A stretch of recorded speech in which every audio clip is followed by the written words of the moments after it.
Cirugía para el alma, un podcast del Instituto Vila-Rovira por el Dr. Ramón Vila-Rovira. Hola, ¿qué tal? Estamos aquí en otro podcast sobre cirugía para el alma y hoy tengo el placer y el honor y un privilegio de tener conmigo a un amigo de toda la vida, gran anestesiólogo que nos ha dormido, nos ha sedado montones de pacientes, y es el doctor Luis Salvador. El doctor Luis Salvador está desde hace muchos años con nosotros, atento a nuestros pacientes, y yo le quisiera, aparte de presentarlo, pues hacerle una primera pregunta. Es decir, a ver, una operación tiene el preoperatorio, la preparación, tiene el mientras estamos operando, y luego el postoperatorio. ¿Qué nos podrías decir sobre estos tres puntos tan claves en una cirugía? Pues nada, encantado, Ramón, de estar aquí contigo. Sabes, hoy compartimos, ¿no?, reflexión desde otro punto de vista. Y nada, igual lo más interesante, ¿no?, es que al final los pacientes nos tienen muchas veces ubicados solo dentro de quirófano, ¿no?, nuestra especialidad, nuestro hacer de cada día. Y al final igual hay que desmitificar un poco eso, ¿no?, en cuanto a que estamos antes, en cuanto a que hay que validar que ese paciente llegue en buenas condiciones para esa cirugía, ¿no? Hay que estar dentro de la cirugía, ayudando a que no sientan nada, a que estén cómodos y confortables, y también les ayudamos a que después tengan un postoperatorio ¿no?, correcto y sin dolor.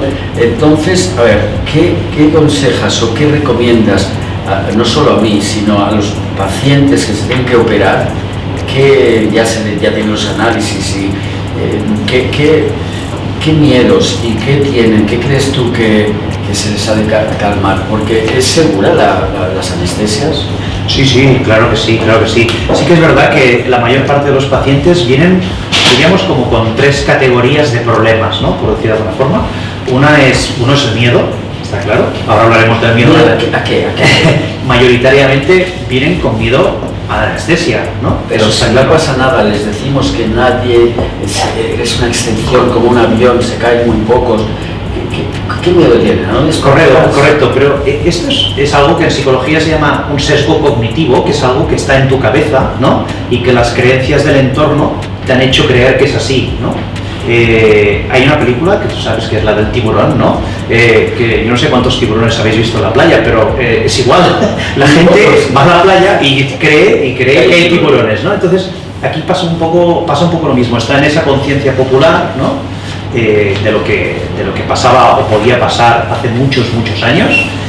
Pero está claro que hoy en día, en condiciones estándar de un paciente estándar, controlado, que ha hecho su check de salud, que está todo correcto y que le acompañamos en ese proceso previo para una cirugía estándar, no puede pasar nada, ¿no? Aún así, claro, ellos tienen su miedo, ¿no? Tanto el miedo a no dormirse como miedo a despertarse, a no despertarse. Y al dolor, o que salgan mal las cosas, ¿no? Correcto, es así.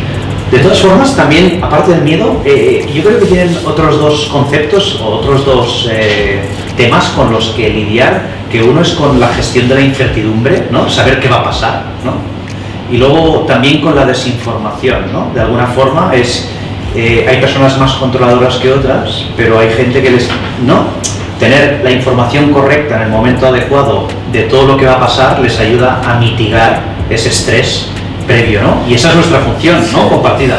Yo te puedo asegurar que yo estoy muy seguro contigo y con tu equipo, porque él controla, sois un equipo de casi 20 anestesiólogos, ¿no? Sí, casi. Y como nunca pasa nada, pues entonces dices, oye, cuando me preguntan, ¿pero qué es mejor, una anestesia general o una sedación?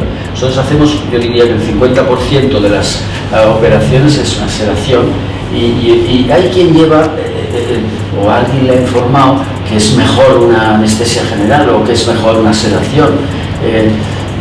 Primero, ¿qué diferencia hay entre una anestesia y la otra? Sí, mira, básicamente, igual para dejar todo muy claro, ¿no?, hay como 4 grandes tipos de anestesia, ¿no? Al final, la anestesia no es nada más que hacer que un paciente no sienta ni dolor ni nada de esos estímulos negativos, ¿no?, cuando tú les haces algo, ¿no? Entonces, un mal recuerdo, no tengan un mal recuerdo de la operación de la anestesia. Correcto. Entonces, podríamos decir que está la anestesia local, pura y dura, ¿no?, las personas lo tienen asociado al hecho de que van al dentista, ¿no? Y les duermen una parte, ¿no? La anestesia local, ¿no? O cuando tú les quitas un nebus, una lipoma, exacto. Exacto. Luego está la sedación, que es lo que comentábamos, que al final lo que hacemos es que ese paciente no recuerde esa estancia dentro del quirófano, ¿no? Podemos hacer una sedación en muchos casos, en muchas cirugías. ¿Qué es? Una medicación que producís y quitarle la memoria, ¿no? Correcto. Una sedación es que les administramos, ¿no? Unos medicamentos, correcto, por vía endovenosa, ¿no? Les ponemos un suero, un catéter con un suero, y a partir de ahí les ponemos una medicación que lo que hace es que borren el recuerdo de toda esa parte, ¿no? Cuando están en quirófano, ¿no? Entonces te pueden preguntar, pues hazme sedación siempre, no me pongas tubos y respiración artificial. Correcto. ¿Cuándo la sedación ya tiene unos límites que no es correcto? O yo, por ejemplo, les digo que una rinoplastia o una operación de mamoplastia prefiero hacerla con anestesia general. En cambio, una blefaroplastia, que es arreglar los ojos, con sedación. Pero la gente no entiende mucho. Correcto. Los informamos mal, o tenemos, porque mira que les damos por escrito cosas.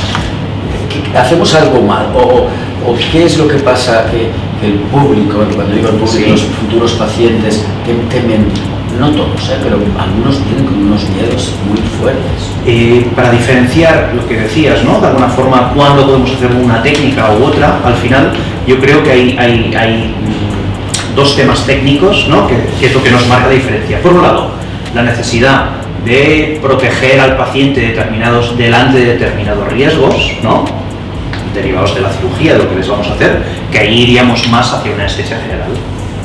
Eso pues a ver, ¿es más segura la anestesia general o es más segura la sedación? Es todo. Ellos me preguntan y nosotros, es todo. Yo les contesto. Correcto. Porque yo confío mucho en ti y en tu equipo.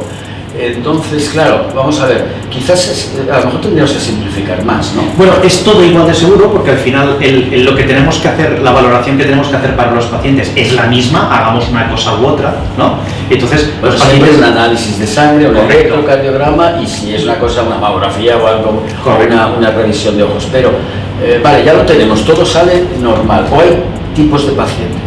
Bueno, claro, evidentemente cuando el paciente que va a someterse a una cirugía, ¿no? Puede estar en muchos estados, ¿no? Por decirlo de alguna forma. Entonces, lo primero que tenemos que hacer nosotros es verificar. Como el corazón que esté en su equilibrado. Correcto, por ejemplo. Bueno, muy bien. Yo creo que ha resumido muy bien la diferencia entre anestesia general y sedación. No hay diferencia, o sea, es muy segura. Correcto. Evidentemente, ¿por qué hay que venir en ayunas? Esto es un tema importante. Al final, el hecho de estar en ayunas es el elemento de seguridad más importante que solo depende del paciente, ¿no? Es decir, nosotros podemos hacer muchas cosas a nivel técnico. ¿Ayunas es agua también? Correcto. Ayunas es que 6 horas antes, por lo menos, antes de la cirugía, tienes que estar en ayunas de no haber ni comido ni bebido nada. ¿Cuál es el motivo? Cuando sedamos o le hacemos anestesia general a un paciente, lógicamente parte de sus reflejos disminuyen, ¿no? Entonces, si de la misma forma que disminuyen lo aparente, ¿no? Es decir, que no reaccionan a nada, sus reflejos de la garganta, ¿no? Y lo que protege nuestra vía aérea, que es al final lo más importante que tenemos en la vida, ¿no? Sin oxígeno no podemos vivir. Resulta que esos reflejos se disminuyen y en el caso que tú tengas el estómago lleno, al tener ese reflejo de aquí disminuido, en el caso de que fueras a vomitar o hubiera alguna acción que hiciera que ese contenido del estómago subiera hasta arriba y pudiera ir a la tráquea, sería una complicación muy grave. En ayunas, muy grave, correcto. Entonces es algo tan simple, es una situación tan grave, por decirlo de alguna forma, pero a la vez tan simple de solucionar, ¿no? Con el hecho de estar en ayunas. La anestesia es segura. Que tenemos, yo me gusta comparar, decir, oye, un avión no se cae uno de cada 10 millones. Entonces, más o menos podríamos decir eso. Claro, mira, la Sociedad Americana de Anestesia, como buenos americanos que les gusta mucho la estadística, ¿no? Hicieron un comparativo y decían que un paciente sano quiere decir que aunque tenga algunas enfermedades están controladas, ¿no? Es decir, un paciente controlado que se va a someter a una cirugía no agresiva, como la mayor parte de las que hacemos, ¿no?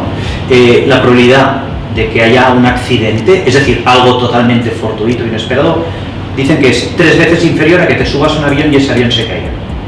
Entonces, a todos nos da miedo subir al avión, o nos puede dar miedo subir al avión. A mí no. Tampoco. Pero parece que cuando vas con tu moto vas más seguro que cuando vas en avión, porque la moto la llevas tú, la controlas tú y tal.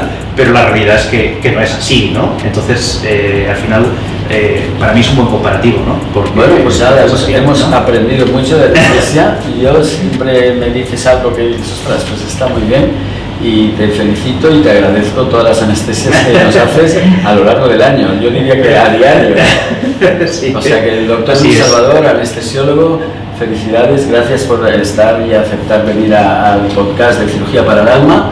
Y pues nada, muy bien. Ya sabes que siempre es un gusto compartir espacio, tiempo, Claro. contigo y reflexiones. Muy bien, gracias. A ti, Gracias, por Luis. favor.